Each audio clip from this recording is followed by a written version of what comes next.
A pedofilia é o desvio sexual onde o objeto de atração são as crianças ou pré-adolescentes, com os quais os portadores dão vazão ao erotismo pela prática de obscenidades ou de atos sexuais em si.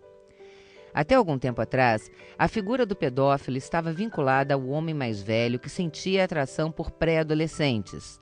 Esta preferência chegou a ser retratada em livros como Lolita, uma das obras mais polêmicas da literatura, publicado em 1955 e lançado no cinema em 1962. Lolita é a história de um professor de meia-idade, Humbert, preso por homicídio e que, da cadeia, relata num misto de confissão e memória a sua doentia atração pela filha de 12 anos de sua senhoria. No Brasil, o filme A Menina do Lado, de 1986, trouxe Flávia Monteiro e Reginaldo Faria na história de um jornalista de meia-idade que aluga uma casa de praia para terminar de escrever um romance e acaba se apaixonando pela vizinha adolescente. Se ele não voltar, a mamãe acaba arrumando outro namorado. Aí ele acaba sabendo que é quebrar a cara do cara. É sempre assim. A preferência por jovens meninas é histórica. Até a década de 20, era muito comum arranjarem seus casamentos entre as famílias. A menina, assim que menstruava, estava apta a ter filhos, portanto, pronta para o casamento. Mas nem sempre o homem tinha a atração ou desejo pela jovem esposa. Muitas vezes, ele cumpria o seu papel social, mas, para o seu prazer, ia procurar as mulheres formadas, normalmente trabalhando em prostíbulos. Jorge Amado, um dos mais conhecidos escritores brasileiros, traduz em sua obra um velho costume do Nordeste brasileiro, a predileção dos coronéis do cacau por meninas na mais tenra idade.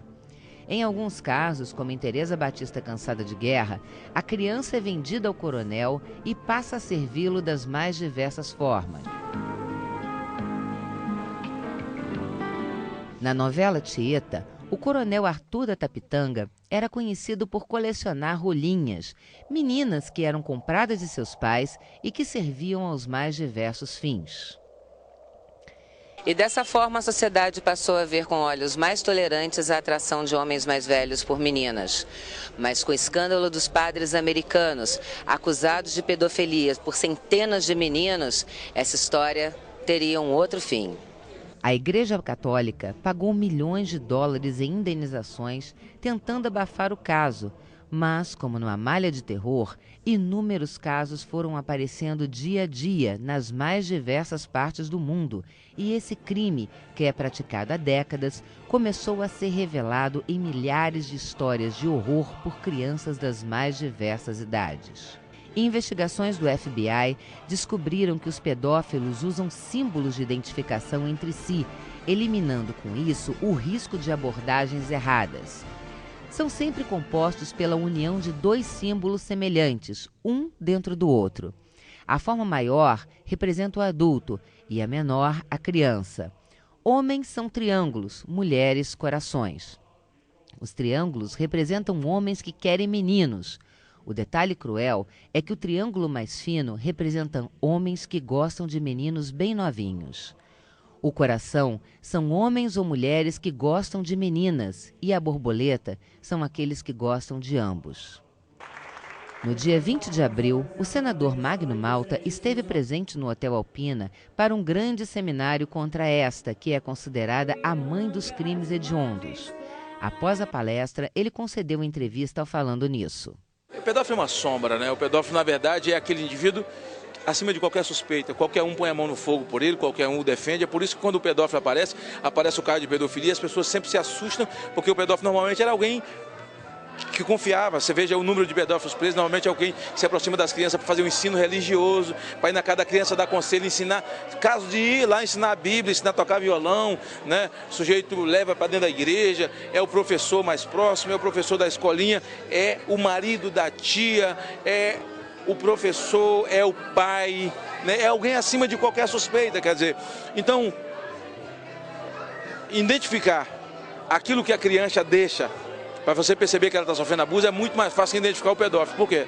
Porque é melhor preparar a criança. Nós estamos numa situação triste. Por que eu digo isso? O Brasil está entre os 3 maiores consumidores de pedofilia do mundo e o maior consumidor em crime cibernético, crime de internet. Então nós estamos numa situação difícil em que nós temos que preparar as crianças em tenra idade. Você precisa pegar seu filho pequeno, infelizmente todo mundo tem que fazer isso, e prepará-lo para se defender. Chegamos a um ponto desse. Ensinar a criança que aquilo lá é o piu-piu dele, o bumbum dele, ninguém pode pôr a mão, ninguém pode pôr o dedo, só mamãe e o médico, quando mamãe for, ninguém pode fazer carinho naquilo lá. Ela não pode permitir, não ficar com medo de contar, não receber presente de estranho, não ir no colo de estranho. Se alguém fizer uma proposta, contar para a mamãe, contar para papai, quer dizer, coisas que você pode identificar. E uma criança, quando está sendo abusada, ela deixa muitos sinais que você pode identificar. A criança começa a fazer xixi na cama, a criança fica obesa, começa a comer compulsivamente, começa a perder rendimento na escola, a criança começa a ficar agressiva. São casos que ela vai deixando, a criança reclama do xixi, e você tem que olhar a calcinha da filha, tem que olhar o menino que reclama de dor no reto, quer dizer, quando volta, de qualquer lugar onde ele vai, quer dizer, por que seu filho está tão viciado em dormir na casa de terceiro? Por que gosta mais de lá do que de casa? Por que seu filho chega com dinheiro em casa que não foi você que deu? Então tem muitos sinais, e o pedófilo, você precisa confiar em todo mundo, mas precisa desconfiar de todo mundo. Quer dizer, é uma paranoia? Diria que não, mas diria também que sim. Porque nós chegamos numa situação absolutamente terrível que para identificar uma sombra, alguém que está acima de qualquer suspeita e pode ser alguém mais próximo dentro de casa, é preciso que nós estejamos atentos, absolutamente atentos. Qual é a mensagem que o senhor deixa para a nossa cidade, uma vez que o senhor já está espalhando essa semente para o Brasil inteiro? A mensagem é de encorajamento, não tenha medo, denuncie. Não acoberte pedófilo, ainda que eles estejam na sua casa. Não dá para dar volta, não dá para botar uma coberta em cima dessa gente. Pedrador, abusador de criança é um sujeito desalmado, Por conta da sua tara, da sua realização pessoal, ele desmoraliza uma criança na sua emoção, no seu psicológico, no melhor da sua idade. Uma criança que perde, uma criança que aflora a sexualidade com 8, 10 anos de idade e perde o prazer pela bola, pelo carrinho, pela boneca. Quer dizer, um sujeito desse... Então a minha palavra é o seguinte: proteja, tome conta, encoraje. Filho é dádiva de Deus. Cuide do seu filho, crie seu filho. Tome conta dos filhos dos outros como se fossem seus também. Passa essa mensagem para frente, não tenha medo. Qualquer abuso, vá ao Conselho Tutelar, vá à polícia, vá ao Ministério Público. Diz que 100, se é caso de investigação, diz que o número 100. Caso de risco iminente é a polícia. Investigação você diz que é 100 porque é um processo que ainda vai para o Ministério da Justiça e tem que voltar, demora um pouco. Mas faça parte dessa cruzada, porque é preciso colocar no Brasil, e a sua cidade é parte desse país, os abusadores no seu devido lugar.